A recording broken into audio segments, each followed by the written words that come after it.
अस्सलामु अलैकुम वरहमतुल्लाहि वबरकातुह। दीनदारों की मकबूलियत। किसी शहर में दो मियाँ बीवी रहते थे जो निहायत मोहताज मगर दीनदार और दौलत सब्र व शुक्र के ताजदार थे। हर हालत में शुक्र खुदा बजा लाते। एक मर्तबा जब चंद रोज़ तक कुछ खाने को मैसर न आया तो मर्द ने अपनी औरत से कहा कि 2-3 दिन से हमारे घर में आग तक नहीं जली। ऐसा ना हो कि हमारे हमसायों को हमारा ये हाल मालूम हो, मलाल हो और हम उनकी नज़रों में हक़ीर मालूम होने लगें। लिहाजा मुनासिब मालूम होता है कि तुम तन्नूर में आग जला दो ताकि हमसायों की ये बदगुमानी दूर हो जाए। ये सुनकर उसने एक सीरत बीवी ने ऐसा ही किया। तन्नूर से धुआं उठता देखकर कोई पड़ोसन आग लेने आई। देखती क्या है, सारा तन्नूर रोटियों से भरपूर है। ये देखकर उसने एक सीरत बीवी से कहा कि तन्नूर में रोटी लगाकर ऐसी बेखबर हो गई कि फिर खबर भी ना ली।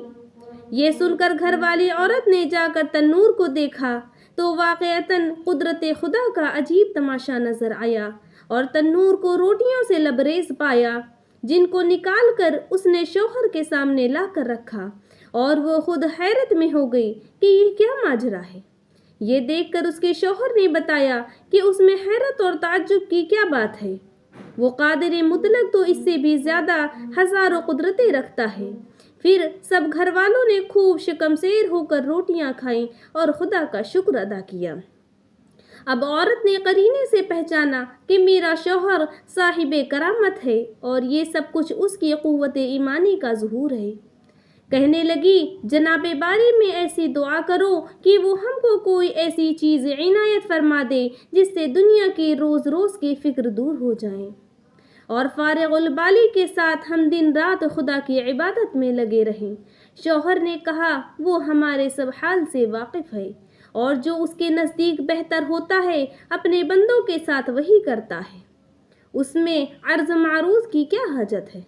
मगर जब औरत ने ज़्यादा मजबूर किया तो एक दिन आखिरी शब में जो अजाबत दुआ का कबूलियत का वक्त है, दुआ की, मेरे मौला तू हमारे हाल से अच्छी तरह वाकिफ़ है। तेरे सामने किसी बात के अर्ज़ करने की हाजत नहीं, मगर तेरी लौंडी ने मुझे मजबूर कर दिया है। अगर तू चाहे तो उसकी उम्मीद पूरी कर दे और उस गुलाम को उसकी कशाकश से निजात दे। चुनांचे उसकी दुआ पर एक ताक से कोई हाथ बाहर निकला जिसमें ऐसा रोशन जौहर था जिससे तमाम घर रोशन हो गया। सुभान अल्लाह।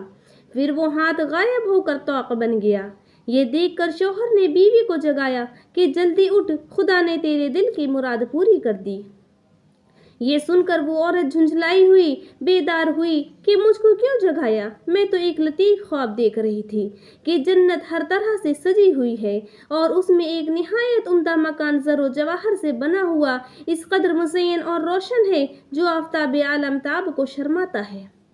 उसकी ज़र्क़ व बर्क़ देखकर मैं हैरत से खोई हुई थी। जब कुछ होश आने पर मैंने पूछा, ये आलीशान मकान किस खुश नसीब को मिलेगा, तो जवाब मिला, तुम दोनों को मिलेगा। ये सुनकर मेरी खुशी की इंतहा न रही। फिर क्या देखती हूँ कि एक रोशन मोती इस मकान से गुम हो गया और वो मकान बदनुमा और बदज़ीबा मालूम होने लगा। मैंने पूछा, ये क्या हुआ? तो जवाब मिला कि वो रोशन मोती जिससे तेरा मकान रोशन था तेरी ख्वाहिश के मुताबिक दुनिया में चला गया। जिस कदर तू दुनिया में राहत व आराम और रज़क़ व आसूदगी चाहेगी उसी कदर यहाँ की राहतों में कमी आ जाएगी। ये सुनकर मैं बदहवास हो गई और दुनिया की लज्जत व आराम से बेनियाज मैं इसी कश्मकश में थी कि तुमने मुझे जगा दिया। लिहाजा बारगाहे खुदाबंदी में फिर दुआ कीजिए कि ये रोशन मोती जहाँ से गुम हुआ है फिर अपने मकाम में चला जाए, क्योंकि दुनिया की हयात बेसबात पर बाकी मकान को नाकिस बना देना सख्त हिमाकत है। चुनांचे उसके शौहर ने फिर कमाल गिरियाविजारी से अर्ज़ किया कि खुदावंद तू बड़ा रहीम व हकीम है। तूने अपनी लौंडी को जन्नत की लज्जतों का मज़ा चखाकर दुनियावी लज्जतों से छुड़ा दिया और इस तरह एक मुखालिफ को मुवाफिक बना दिया। मैं तेरी इस इनायत का किस ज़ुबान व दिल से शुक्र अदा कर सकता हूँ। تو اچانک اسی طاق سے پھر ایک ہاتھ ظاہر ہوا اور اس روشن گوہر کو لے جا کر اس کے مقام پر پہنچا دیا۔